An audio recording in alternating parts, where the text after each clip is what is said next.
बलरामपुर की ऐतिहासिक धरती पर यहाँ गुरु गोरक्षनाथ का पीठ भी है। इस देवभूमि पर सभी लोगों का हार्दिक स्वागत अभिनंदन है। और आज के प्रेस का दो बिंदुओं पर प्रेस है कि एक हमारी तो विभाग हमारा लगभग जितने भी हमारे उदासीन जिले थे, उपेक्षित जिले, उनके लिए स्पेशल बजट हम लोगों ने दिया था। उसकी मॉनिटरिंग हो रही है कि धरातल पर कितना उसमें लोगों को उसका लाभ पहुंचा। इस क्रम में मैं कल रात में गाँव पचपड़वा था, वहाँ आया था, देखा कि मैं 10 साल पहले उस गाँव में आया था, कोई रोजगार के साधन नहीं थे, लेकिन पता चला कि वहाँ हाई टेक्नोलॉजी, जो पहले हम परंपरागत ढंग से मछली पालते थे, अभी आधुनिक ढंग से मछली पालन के क्षेत्र में गाँव आगे आ रहा है। उसमें हम WRS और हमारे बैकयार्ड है, जो हमारे पास बायोफ्लैक है, जो हम अपने आय को, प्रोडक्शन को, उत्पादन को 4 गुना बढ़ा सकते हैं। वो पॉलीथीन में हम एक बायोफ्लॉक में जो होता है वो एक हम बायो ऐसा पाउडर देते हैं, जिससे जो मछली होती है वो मछली का जो वेस्ट प्रोडक्ट होता है वो एक बैक्टीरिया होता खाता है, और वो बैक्टीरिया का जो वेस्ट प्रोडक्ट होता है फिर मछली के लिए भोजन हो जाता है। एक रिसाइकलिंग की वजह से, नई टेक्नोलॉजी उसकी वजह से आया। तो उस गाँव में मैं गया था। गाँव के 10 साल पहले मैं वादा किया था कि आपके रोजगार के भी साधन दूंगा, आपकी समस्याओं के समाधान के लिए संविधान में जो मिला हुआ हक हिस्सा उसे दिलाऊंगा। तो बड़ा प्यार उस गाँव में मिला। रात में वहाँ मैं खाना में खाया, मेरे अधिकारी भी गए थे और सारे अधिकारी जो आप गए रहे। देखिए, पहली बात तो स्पष्ट करना कि कोई मामला उलझा हो तो सुलझाने में समय लगता है। धारा 370 और राम मंदिर जिस तरीके से उलझा था सुलझाए, उस तरीके से इनके लिए दस्तावेज, जो प्रमाणिक दस्तावेज थे, वो गायब थे। तो प्रमाणिक दस्तावेज के बिना आप कुछ कर नहीं सकते।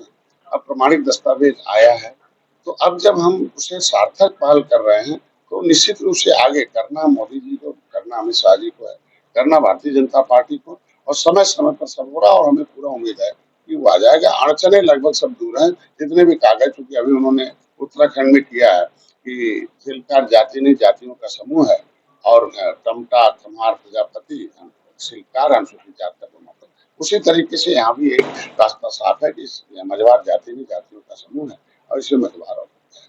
इसमें यह है कि जो कोर्ट में मामले जा रहे थे कि जो राज्य को नहीं कुछ पावर था वो करते थे, तो कोर्ट में मामला उलझा था। पहली बार है कोर्ट ने निर्देश दिया कि मामले दिल्ली से निपटाए जाएंगे, राज्य सरकारों के हाथ में नहीं किया जाएगा।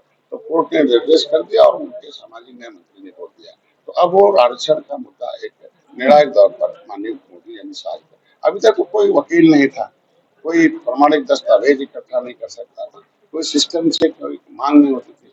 आधे लोग कहते थे हमें शामिल किया जाएगा, जनता जानती थी हम पिछड़े में हैं, हमें शामिल किया जाएगा तो अनुसूचित। उन्हें पता ही नहीं था किस आधार पर अनुसूचित मांगा जा रहा है। हम ऑलरेडी शामिल हैं, हमें परिभाषित करके प्रमाण पत्र दिया जाना है, और ये आपके अंडर अनटेबल है। तो आपकी पार्टी क्या वो आज आवाज उठा रहे हैं ना। हम तो 7 जून 2015 को आवाज उठाए, 13 जनवरी 2013 को मैं संकल्प लिया इसी को कि जनगणना होनी चाहिए। किसके आधार पर?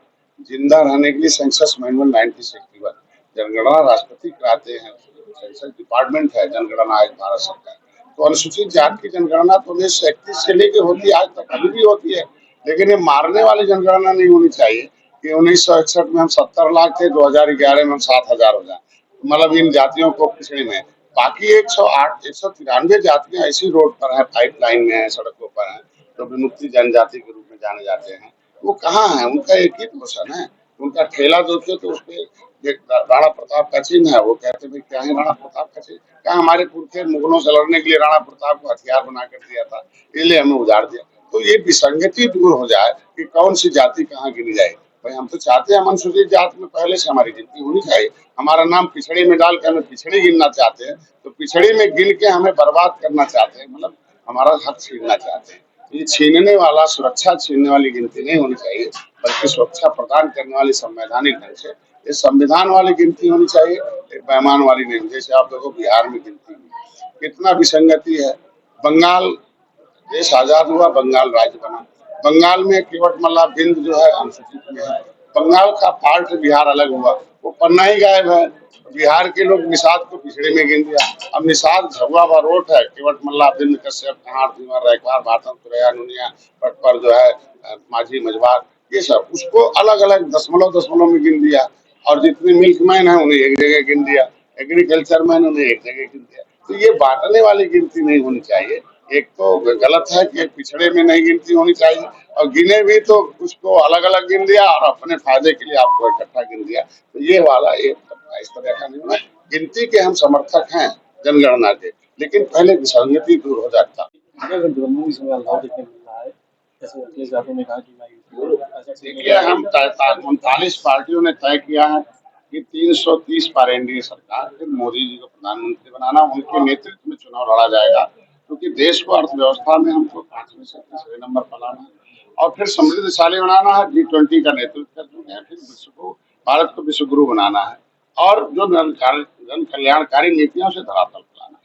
ये हम लोगों का आज ही तय है कि 39 पार्टियों में की समस्याओं का समाधान करें। आज विपक्ष जो आप कह रहे हैं, इंडिया इंडिया कुछ है नहीं, वो यूपीए का कब्रिस्तान है एक तरीके से। और यूपीए का जितना भी भ्रष्टाचार है उसका एक नया नाम दे दिया गया। और इसीलिए आप देखो, बिना बटुए जोगी मत उजाड़ है। दल तो एक साथ दिखते हैं फोटो में, लेकिन दिल उनके नहीं दिखते हैं। बाद में आप देखो, दिल से जो उनकी आवाज होती है, एक दूसरे की खून के प्यासे हैं आज के दिन में। वो बिना दूल्हे की बारात है आज के दिन में। आप देखे पहले भी मैंने कहा था, आज भी है कि किस तरीके से उनके अंदर बयानबाजी है, क्योंकि आज कांग्रेस के उपेक्षित और उदासीन और षड्यंत्रकारी रवैये की देन इन पार्टियों का जन्म है जो आज इंडिया के साथ आ रही हैं। तो जब एक दूसरे के खिलाफ ही रहे हैं तो निश्चित रूप से वो एक कैसे हो सकते हैं। आज के दिन में आप देखें, जनता जानती है, जनता काम देख रही है। हमने जो वादा किया था जनता को, भयमुक्त वातावरण देंगे, देश में अर्थव्यवस्था में हम आपको आगे ले चलेंगे, आपके लिए रोजगार हर क्षेत्र हर जाति बिना भेदभाव के सभी समस्याओं का समाधान करेंगे। धारा 370 खत्म करेंगे, खत्म हुआ, राम मंदिर बनाएंगे, खत्म हो गया। आज के दिन में कुछ चिकित्सा है, टेक्नोलॉजी है, इंफ्रास्ट्रक्चर है, सब क्षेत्र में हम काम करें। काम के आधार पर जनता हम लोगों के साथ है। और देखिएगा, इलेक्शन के समय तक सब जनता हम लोग साथ रहेगी और हम लोग जीतेंगे, हर जगह जीतेंगे। ये सब आपस में ऐसे करते रहेंगे। तो मैं तो चाहता हूँ 2017 में सपा और कांग्रेस एक हुई थी, मतलब साथ आई थी सपा के साथ कांग्रेस, और कांग्रेस में सवार होते ही आधा हाफ हो गई सपा। और अब इस बार एक बार और कांग्रेस सपा के साथ आ जाए, बचा कुचा साफ हो जाएगी सपा, क्योंकि एक यहाँ जनता जानती है